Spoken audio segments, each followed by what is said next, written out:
All right, today we are in a ceramic sauna that a lot of you have been waiting for. We are in the Thersauna TR2.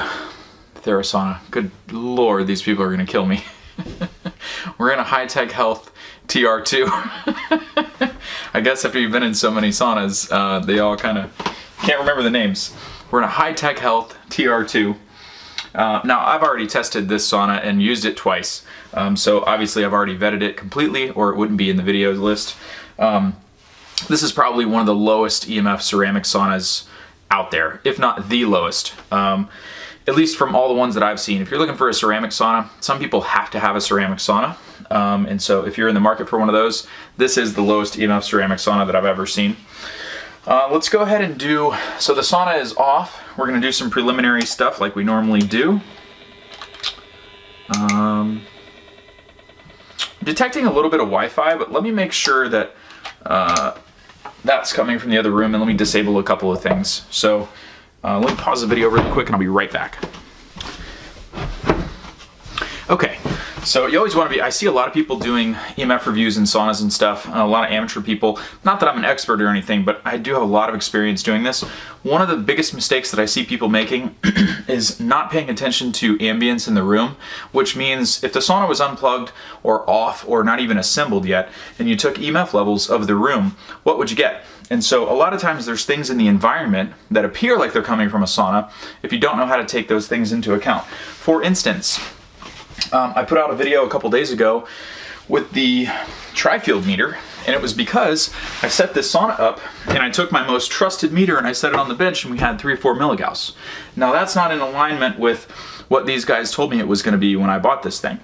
And so immediately I was like, okay, well, I know that they're not lying to me intentionally, so let's do a sweep of the room. Let's move the sauna a little bit. Lo and behold, there is an outlet that had something else plugged into it that was drawing current right outside, because this sauna is shoved all the way up against the wall where it was. I moved it for this testing series, but we were picking up ambience from the room in that corner. Once that was resolved, then there's no EMF at the bench anymore. So be very mindful about your sources of EMF testing for saunas, particularly anything that's done by, just a homeowner or outsourced third party.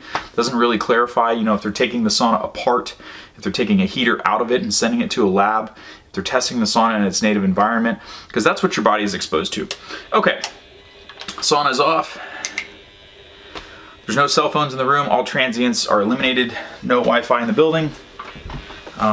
Let's see what we've got okay. So we've got, let's see if we can zoom in here like we do on all the others. We do have some RF. It is not coming from the sauna. That is obviously something outside of this building that is penetrating a little bit. So keep that in mind if we do see some spikes or something from anything. Magnetic fields are pretty high in this room. They're 0.83 right now. And Cornet would agree, somewhere about 1 or 2. Cornet does not do incremental very well, and it is directional. And then obviously there's some dirty electricity and some electric fields in here. I've got some studio lights on behind the camera which are contributing to the electric fields. And like I always talk about in the videos, tri-field meter cannot decipher between a magnetic and electric accurately at all. So you want to be very mindful of that. But just to get some baseline levels, and we'll do a little double check with the TF2. I don't trust this meter, but we use it as a backup. So magnetic, electric, there won't be any because the sauna's not on, there's no current to the heaters, and RF. Not very sensitive, but something. And finally, the almighty body voltage. So let's see what we get. Are we zoomed in there? Oops. I guess we're zoomed all the way in. Okay, so we've got, I don't know, 100 and something. It seems to be fluctuating a little bit. It was like 160, now it's 200. Make sure there's nothing else around. So we've got a little bit of ambience in here, which is pretty normal for these lights and everything else. Okay, let's fire the sauna up and see where we stand. All right. heaters on. Now this one might take a little bit longer to boot up than some of the others. Let me go ahead and reset these. We'll give it just a second. Turn that down. And I should also, if we're really going to test the RF, I guess I should turn on the stereo, huh? Let's see. I'll be quiet. You're getting annoying.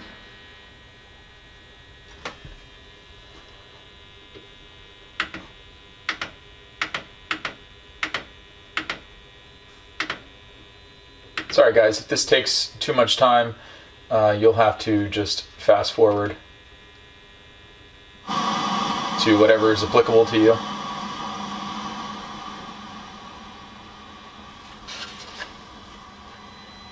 And I don't think there's any high spikes of Bluetooth from that. If there is any Bluetooth, it's not very much at all. Okay, sauna's not heating up just yet, so we'll give it another couple minutes. I like to wait until everything is in full swing before we go ahead and, claim that a level is something that it is. So keep in mind, any, like we talked about when I did the prelims, any levels should be subtracted from the ambient. So if we get any, magnetic fields or anything like that, you should subtract a solid 0.8 from those. Any RF, you could see what the levels were when we first started, so anything additional there. Wouldn't really pay attention to this one too much. That's going to be the electric fields somewhat from the lights and a couple other things. But you'll be able to see when I take the camera off the tripod and bring you in here so you can see what I see. Okay. I think we're fired up. So let me check that. Yeah, we're fired up. Okay. So just as a preliminary, in the middle of the sauna, I am not detecting very many changes. It looks like this has gone up like a few tenths of a milligauss. I don't see any noticeable changes too much here. Cornet, same. I see a little bit of a spike here, but again, you can't really trust what that's about. So before I bring you in here, let's do a little bit of electric field testing just in the center.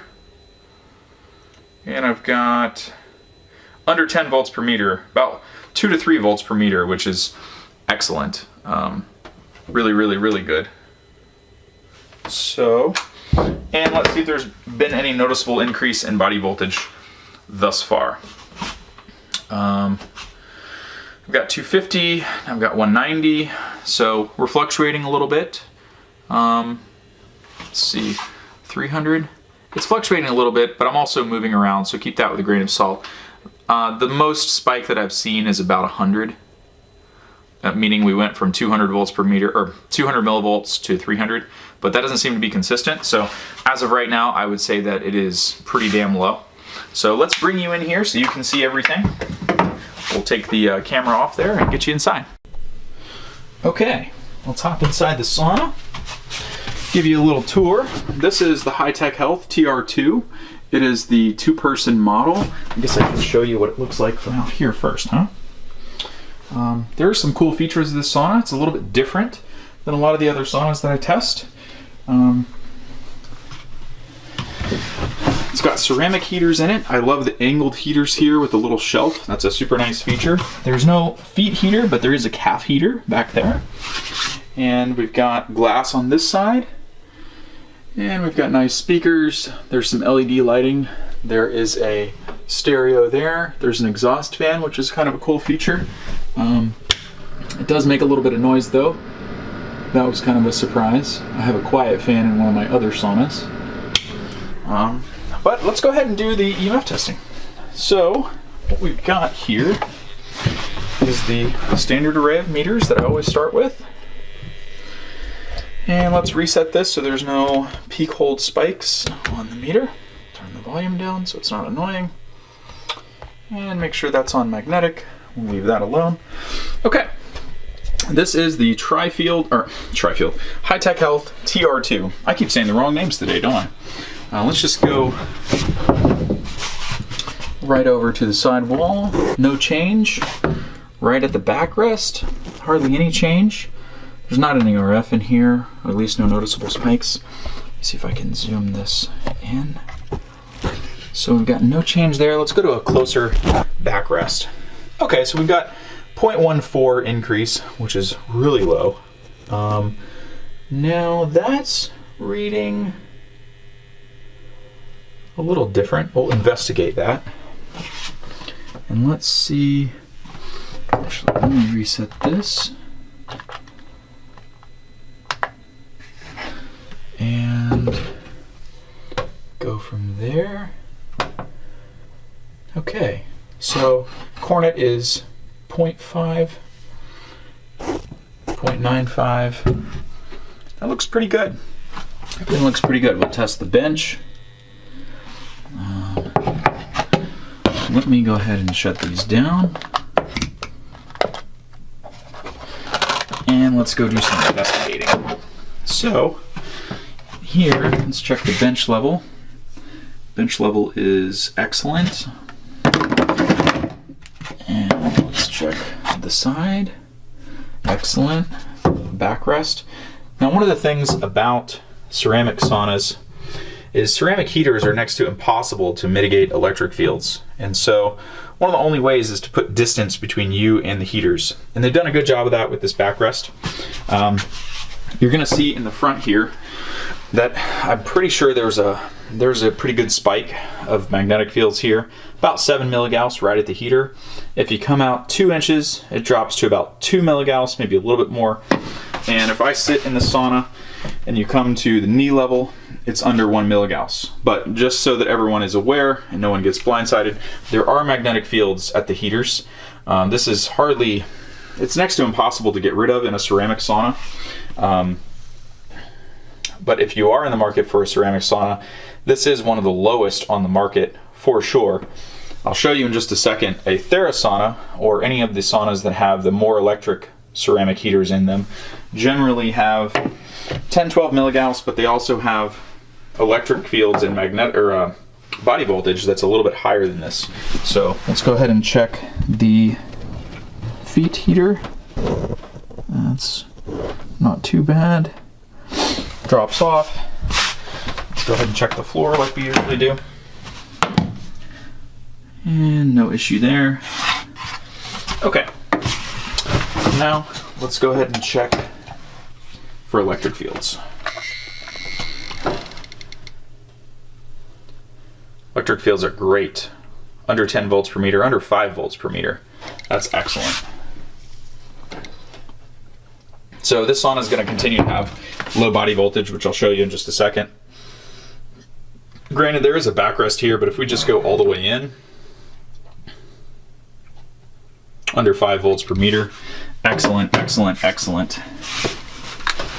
Let's just double check that with the TF2.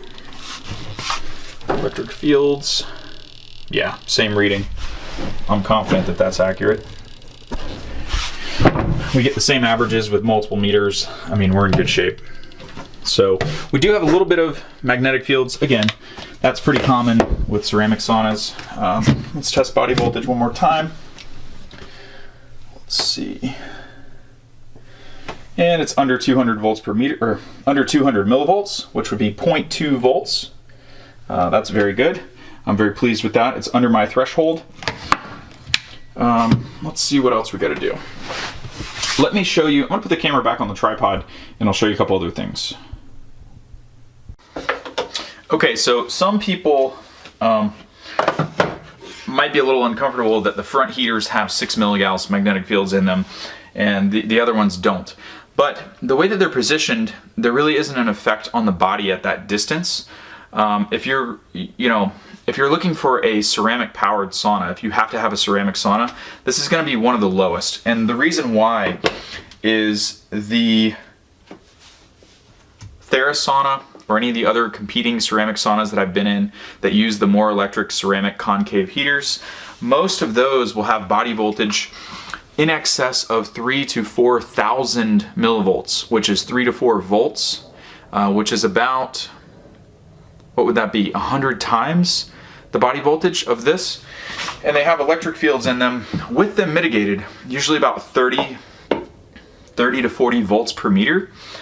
So even though there's a little bit of magnetic fields from the front heaters in this, this is still much lower overall, point of body contact subjected EMF levels, if you're considering all three, the lowest for a ceramic sauna. So just wanted to throw that in there. There are a few caveats to this sauna. This was probably my least favorite sauna to put together. There was just a lot of little things that I didn't like. This glass panel and stuff gave me some trouble. But overall, it was worth it once you get it together. I've used it a few times. It works great. It's pretty intense, and I hope to get some more seat time. Obviously, I'm going to do a full review, but I know people have been waiting for like 8 months to a year for some of the EMF reviews. So just wanted to shoot this for you and get this content out so that you guys could see if this is a good fit for you. If it is, there's a coupon code in the YouTube description. There's also a coupon code on the blog. I think it's MattJustice-500. It'll get you $300 to $500 off and maybe some other free goodies if they're having a promotion. It comes with a built-in backrest. Some of the saunas give like a free backrest and things like that. You don't need that with the High-Tech Health. It has an ergonomic backrest that you can screw into the back wall. It's super solid. I don't have it screwed in right now because I'm going to be taking the sauna apart to do the complete assembly videos and the touch-up videos for the full review. I want you to be able to see the power supply and how everything hooks up and goes together underneath the seat, so got to be able to take that apart. But again, there's a coupon code in the YouTube description, or you can go to certifiedsaunas.com, or you can find the list of certified saunas on cleverleverage.com. Just search for list of certified saunas, and that will take it take you right there. If you have any questions, leave them in the YouTube description, and I'll see you in the next video.